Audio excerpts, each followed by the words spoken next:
जय जय चंद्र गौर भक्त वृंदा। जय जय श्री चैतन्य जय नित्यानंदा। जय द्वैत चंद्र जय गौर भक्त वृंदा। जय जय श्री चैतन्य जय नित्यानंदा। जय द्वैत चंद्र जय गौर भक्त वृंदा।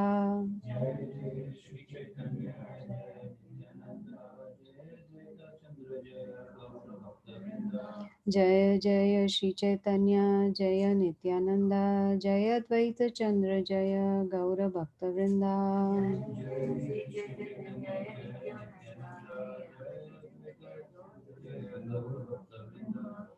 So we are continuing with Sri Chaitanya Charitamrita Adi Leela, chapter 3, verse number 34. शेष लीलाय धारे नाम श्री कृष्ण चैतन्य श्री कृष्ण जानाए सब विश्व कैल धन्य. Translation and purport by Srila Prabhupada. In his later pastimes, he is known as Lord Shri Krishna Chaitanya. He blesses the whole world by teaching about the name and fame of Lord Shri Krishna. Purport. Lord Chaitanya remained a householder only until his 24th year had passed. Then he entered the renounced order and remained manifest in this material world until his 48th year. Therefore, his Shesha Leela, or the final portion of his activities, lasted 24 years. Some so called Vaishnavas say that the renounced order of life was not accepted in the Vaishnava Sampradaya or disciplic succession until Lord Chaitanya. This is not a very intelligent proposition. Sri Chaitanya Mahaprabhu took the sannyas order from Sripad Keshava Bharati, who belonged to the Shankara sect, which approves of only 10 names for sannyasis. Long before the advent of Sripad Shankaracharya, however, the sannyas order existed in the Vaishnava line of Vishnu Swami.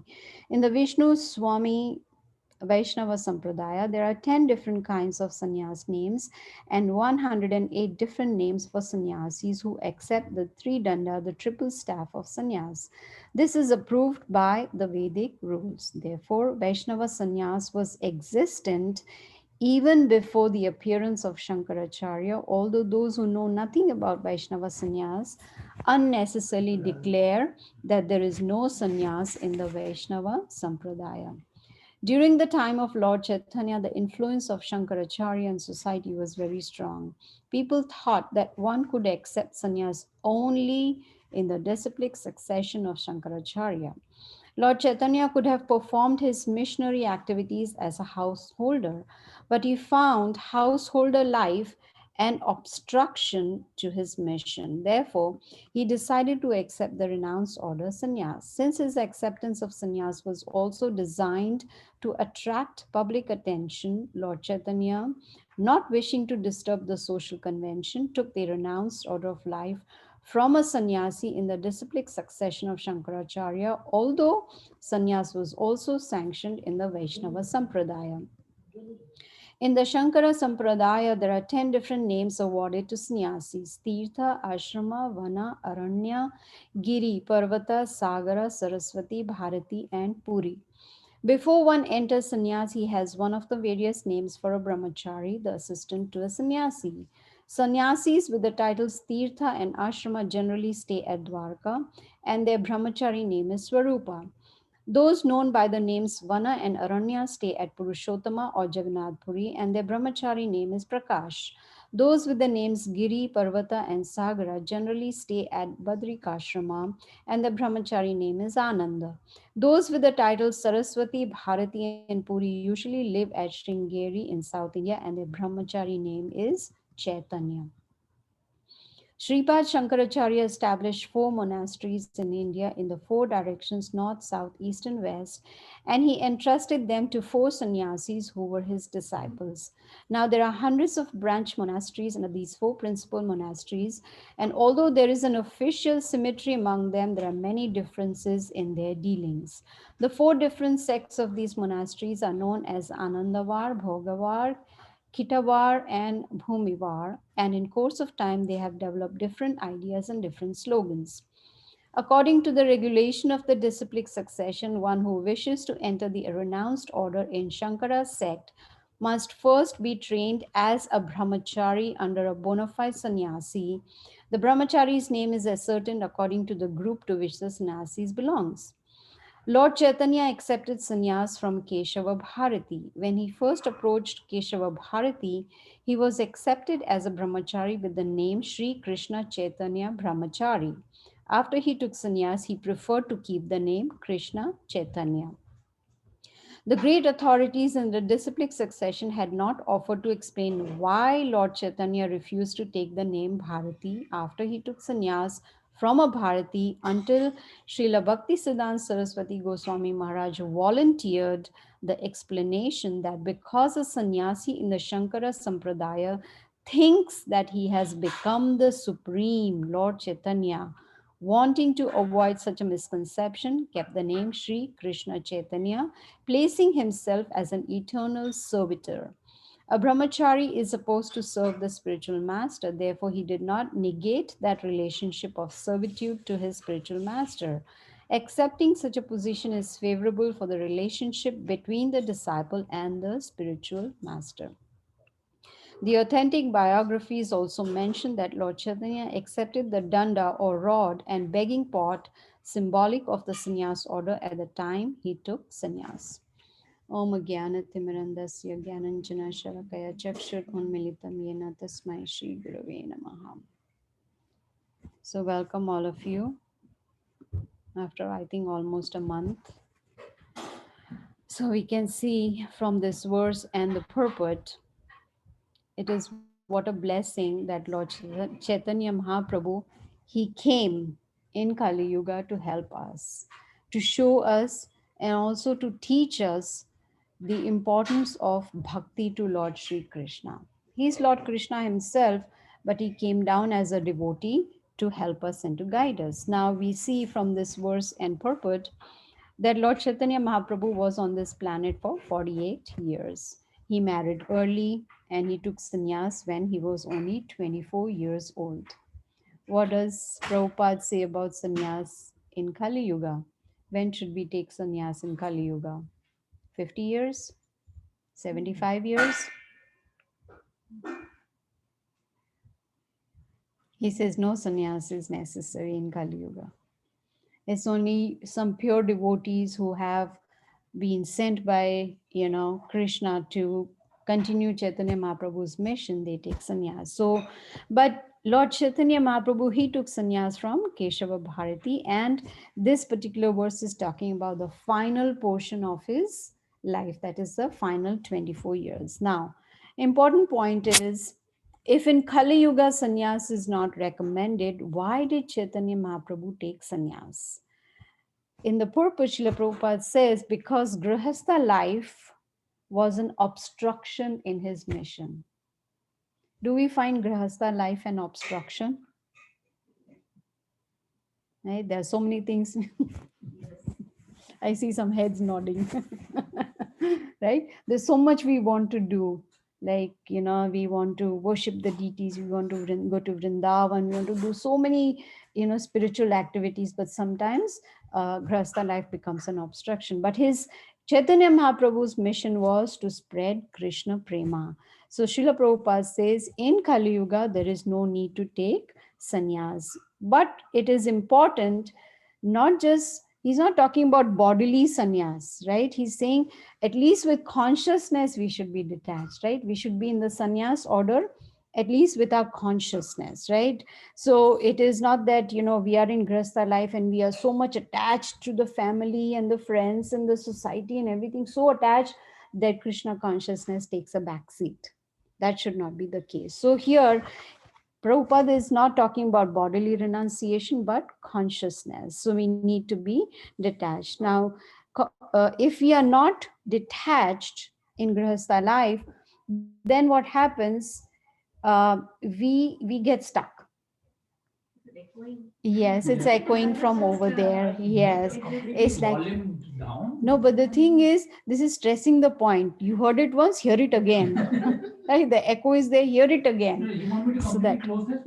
Yes, you can close Right? it. Yes, it's not necessary. Right. Okay. Everyone has had darshan of everyone, so there is no need for extra darshan.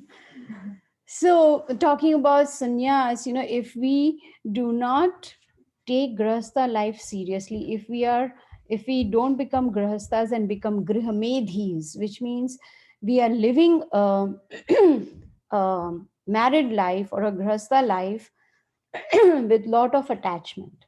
Excuse me. So, that reminds me of a story that Bhakti Siddhanta Saraswati Thakur has related. He said that there was a marriage party, right? They sat in the boat and they asked the boatman to row the boat across the river because the marriage was on the other side of the river. So because all the whole marriage party was very tired. You know how many arrangements need to be done for a marriage? Do this shopping, this booking, this prasadam, this, that, everything. So they were very tired, so they fell asleep in the boat, and they thought that the boatman will, row, row, row and take us on the other side. But when they woke up in the morning, they were still in the same place. The boat had not moved even an inch. So they got very upset. They said, how will we reach on time for the marriage? And the groom was also upset. So he said, but I was rowing all night. I didn't sleep. You all rested, but I did not. And then they figured out what the problem was. They forgot to remove the anchor, which was stuck there, right? That is what happens in Grihastha life. We get stuck like that anchor, and even though we may think, I'm doing everything, I'm rowing, I'm chanting, I'm eating prasadam, I'm reading, I'm hearing, I'm doing everything, but I'm not going anywhere. Why? Because that attachment is stuck there like an anchor. So we need to remove that anchor, only then we can move forward. So Prabhupada says that attachment actually binds us in this material world. So we need to get detached. So now there is a lot of information, a lot of knowledge in the purport given by Srila Prabhupada about Shankaracharya Sampradaya, right? About their sect, about the sannyas order in Shankara sect and everything. So as brahmachari, as we heard from Srila Prabhupada, as a brahmachari, Chaitanya Mahaprabhu, he accepted the sannyas from Keshava Bharati, right? Bharati. So he should have got the name Bharati after that. But his first brahmachari name was Sri Krishna Chaitanya Brahmachari. But after sannyas, he chose to only keep Krishna Chaitanya. He removed the Bharati from that. Why? Because he wanted to show that I am eternal servant of Krishna. That is the important point. And Prabhupada says there was no explanation given, but Srila Bhakti Siddhanta Saraswati Thakur later on explains that Vaishnava Sampradaya sannyas was already there before Shankaracharya came. But it's just that at the time of Chaitanya Mahaprabhu, Shankaracharya Sampradaya was more strong, it was more prominent, and that is why he took sannyas in that. But what is important is that Lord Chaitanya Mahaprabhu wanted to show from his personal example that sannyas is important. Sannyas is necessary. What does Srila Prabhupada say? When should we retire? When should we retire? Retire from job or from Everything. Yes, job. After 50 years. 50 50 years. years. Yes, 50 years is the deadline. When you reach 50 years old, the age, you must retire. But what do we see, especially in the West? People work even though they are 70, 80, 85. They are still working. Why? Sense enjoyment, right? The more you earn, the more you can enjoy. But sometimes it is not practical to retire at 50. How many of you are reaching 50? You don't need to answer. Right? So here Chaitanya Mahaprabhu is showing us from his personal example, but we don't have to really follow that. Oh, Chaitanya Mahaprabhu took sannyas as 24, so we also need to take sannyas at 24. No. Shri Chaitanya Krishna Chaitanya, Shri Chaitanya Mahaprabhu, he had a mission. And this, there was an obstruction, grahastha life was an obstruction, and that's why he took sannyas, and he kept his name Sri Krishna Chaitanya, right? So here we can see there's a lot of knowledge in the purport about Shankaracharya's Sampradaya, but we are going to focus about on Chaitanya Mahaprabhu. What did Chaitanya Mahaprabhu do?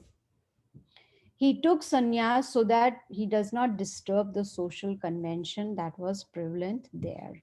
He did not, neglect his spiritual master or anything. No, he took that sannyas order very seriously. So he served his spiritual master very favorably. He did not say, oh, I am God, so I don't need to serve my spiritual master. No, he did not negate that relationship with his spiritual master. So Prabhupada says a lot about Shankaracharya in the purport, how different names are given after sannyas to different sannyasis, which order they are in, and where they reside. That also is important, whether they live in Dwarka or Jagannath Puri. So all that information, knowledge is there, so that we can understand, how it happened in Shankaracharya Sampradaya. So let us go to verse number 35, the next verse.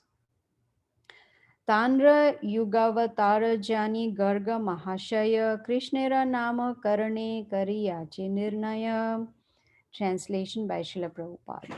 Knowing him, or Lord Chaitanya, to be the incarnation for Kali Yuga, Gargamuni, during the naming ceremony of Krishna, predicted his appearance. We have heard this in Srimad Bhagavatam, right? We heard about Gargamuni coming to Krishna's house, meeting Yashoda and Nanda Maharaj, and for the naming ceremony. So here we get reference even in Chaitanya Charitamrita about Gargamuni and about his prediction that Chaitanya Mahaprabhu is going to appear. Now, even though Gargamuni came more than 5,000 years ago, right, for the naming ceremony of Krishna, but he already predicted that the same boy is going to come as Chaitanya Mahaprabhu in Kali Yuga. So we see that Chaitanya Mahaprabhu's appearance was also predicted. Next verse. Asan varnastrayo hi yasya granato nu yugam tanuhu shuklo raktas tathapita idanim krishnatam gataha. Translation and purport by Srila Prabhupada. This boy, or Krishna, has three other colors: white, red, and yellow, as he appears in different ages. Now he has appeared in a transcendental blackish color. Purport. This is a verse from Srimad Bhagavatam, Canto 10, Chapter 8, verse number 13. So I was going through this verse in Srimad Bhagavatam, and it says, your son Krishna appears as an incarnation in every millennium. In the past, he assumed three different colors: white, red, and yellow. And now he has appeared in a blackish color. In another Dwapar Yuga, he appeared as Lord Ramachandra in the color of Shuka, a parrot. All such incarnations have now assembled in Krishna. So here we can see that Gargamuni, he is not revealing everything to Nanda Maharaj. Why? Because of Kamsa. He was afraid that, Kamsa will come to know, oh, here is God, so I need to kill him, not realizing you can never kill God, right? So he just told Nanda Maharaj and Yashoda, Maya, that this boy of yours is a great personality, just great. He's great, and he has had different colors in different ages. And he told them indirectly that this is the Supreme Personality of Godhead, but not directly, because if he had directly told them, then Yashoda Maya would not treat Krishna as a baby boy, right? She would not have that Vatsalya ras with him. She would, just be, oh, let me get agarbati and, start, ringing the bell and offering agarbati to Krishna and then some diya and all, right? That Vatsalya ras would not be there. And the whole purpose, excuse me, the whole purpose of Krishna coming was to give the pleasure to Yashoda Maya for that Vatsalya Ras, right? Because she had performed those austerities, and here Krishna had come as her son. So Garga Muni wanted to give them some information about Krishna, who he is, but not much. And of course, we know that Krishna, he decides everything. He decides what to do when. It is everything is dependent on his will. And through him, Garga Muni could understand that the whole identity was not to be revealed to Nanda Maharaj because of Kamsa. Now he's talking about the other ages, the different colors in which he comes. So I was looking that up, and it says in Dwapar Yuga, this Dwapar Yuga, he came in his blackish original form as Krishna, right? Even though he appears in different colors. Now, Shukla, which is white, is said he appeared in Satya Yuga as Hamsa to please, because he was pleased by Kardama Muni. As Rakta, red color, he came as Yagna or Vishnu or Urukrama in Treta Yuga. He came himself in Dwapar Yuga in blackish, which is Krishna himself, and in Kali Yuga, Pita means yellow, which is Chaitanya Mahaprabhu. And the whole purpose of this is to understand it is the same personality. It's the same Krishna. It's the same supreme personality of God. There's a nice verse which says, Krite Shuklas Chaturbahu Tretayam Rakta Varno Saho Dwapare Bhagavan Shyamaha and Krishna Varnam Tvisha Krishnam. Right? In Kali Yuga, it is that same Krishna in yellow form. Let's see what does the next verse say. Verse number 37. Shukla Rakta Pita Varna E Tina Dyuti Satya Treta Kalikale Dharana Shripati. Translation: white, red, and yellow. These are the three bodily lusters that the Lord, the husband of the goddess of fortune, assumes in the ages of Satya, Treta, and Kali, respectively. See, we have some more references from the scriptures. So it is not random, it is not speculation, it is given in the scriptures. Verse number 38. Idanim dwaparetinho haila Krishna varna ei saba shastra gama puranera marma. Translation: now in the Dwapar Yuga, the Lord had descended in a blackish hue. This is the essence of the statements in the Puranas and other Vedic literatures with reference to the context. Some more references, right? So the essence of the Puranas, if you remember in Bhagavad Gita, we have heard in chapter 15, verse 15, Vedascha sarve aham eva vedayo vedanta krit vedavid eva chaham. What does that mean? Excuse me.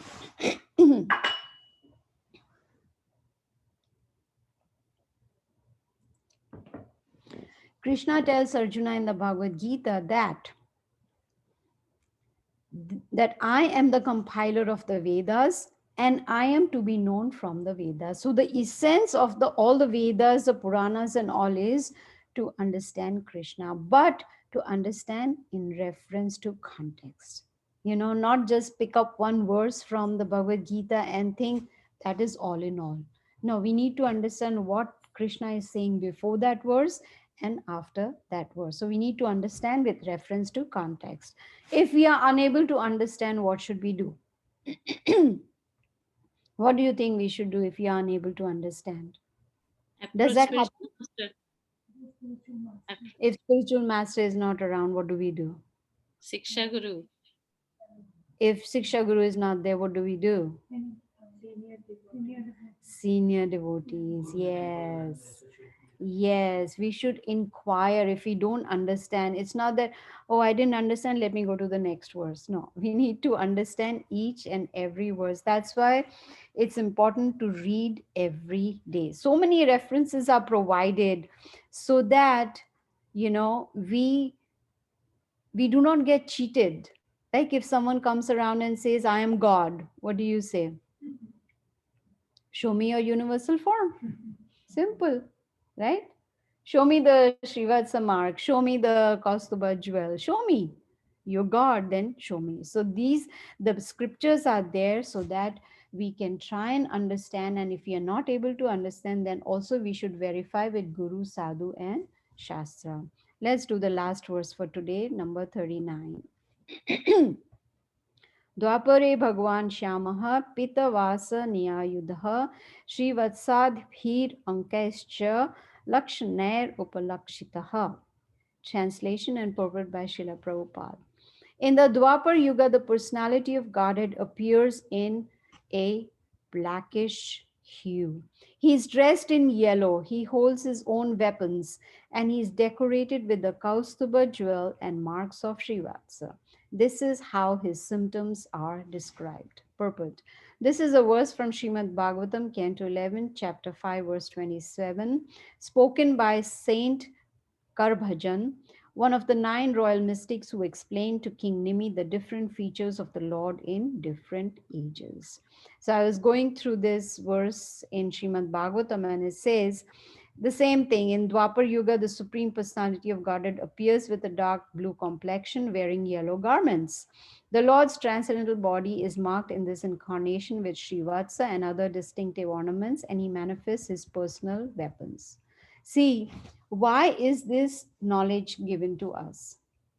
So that when someone says, I'm God, we look for these symptoms. We look, are there some, symbols on his hands and feet, right? We know Krishna, Radharani, they have some symbols, right? So pick up their foot and see, are there any symbols? What will we find if they are not God? Lines. Huh? If they're not God, Besides lines, what else will you find? Dirt, exactly, dirt. I know, cracked feet, right? Right? That's what we'll find. But if he's God, we will see the symbols, right? So this all information is there. So his body color is given as dark blue flower, and he has personal weapons. Where is the Sudarshan Chakra? Show me the chakra, right? Sudarshan Chakra. If that's Krishna, he just has to close his eyes and the Sudarshan Chakra will appear right there. So this is how these, just like the auspicious Srivatsa mark. What is that Srivatsa mark? It is a whorl of hair curling from left to right. And it's on the right side of the Lord's chest. Such details, right? So if someone, sticks a whorl of hair and then he says, okay, I am God, is it in the right place? Pull it and see. Of course, don't do that if that's God. Right? So much, such specific details are given, right? All these symptoms are present in all Vishnu Tattva incarnations. So all this knowledge is there. So we get attracted to the Supreme Lord Sri Krishna. That is the purpose, because Krishna consciousness, the whole process given to us by Srila Prabhupada is so that we get attracted to Krishna and we build a relationship. Now, when a boy meets a girl and gets attracted to the girl, what does the boy do? Whatever and go away? No, no. Get some knowledge. First of all, get contact information. Are you on Facebook? Are you on Twitter? Or what else is there? Instagram, right? I need the ID so I can get some connection, right? Because I want to build relationship. So this Krishna, this whole knowledge is there so that we can build a relationship with the Supreme Personality of Godhead. And the best way to do is by chanting attentively, reading Srila Prabhupada's books, associating with devotees, eating only Krishna Prasadam, doing some service in the temple, serving the Vaishnavas. This is how we are able to progress in Krishna consciousness. It is not just something that, we sit at home and we think that everything is going to just happen. No. Right now, we have tuned into the Maya channel, right? Whatever Maya says, we listen to that. In old time radios, you had to tune to listen to some songs or whatever, right? So there are two channels, Paramatma channel and Maya channel. And what do we generally do? We do tune to the Maya channel because that Maya is very attractive. It tells us eat this, go here, go there, watch this movie, do this, do. But Paramatma channel, if we tune into, what does it tell us? The purpose of human life. It is not to eat, sleep, mate, and defend. It's not for, like people say, eat, sleep, and be merry. No, that's animal life. So here we need to understand how we can become more focused. Like, for instance, tomorrow. What is tomorrow? 4th of July. What is 4th of July? Independence Day. Does that mean we take the flag and just run around? What does Independence Day mean? Firecrackers, get drunk, right? Get drunk. What else? Get togethers, gossip, especially ladies gossip, dress nicely, right? Oh, from where did you buy this and where did you buy that from? It's beautiful. And in the mind, I got better one than that. In the mind, it's going on, right? All that.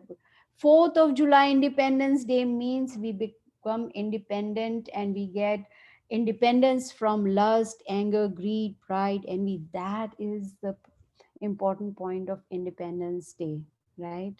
Usually Guru Maharaj comes to Atlanta during this time, right? Yeah. Unfortunately, for last 2 years he hasn't come, but around this time he comes and he gives us a very nice lecture on Independence Day, if you remember, right? In the temple, usually we have that 4th of July lecture by Guru Maharaj.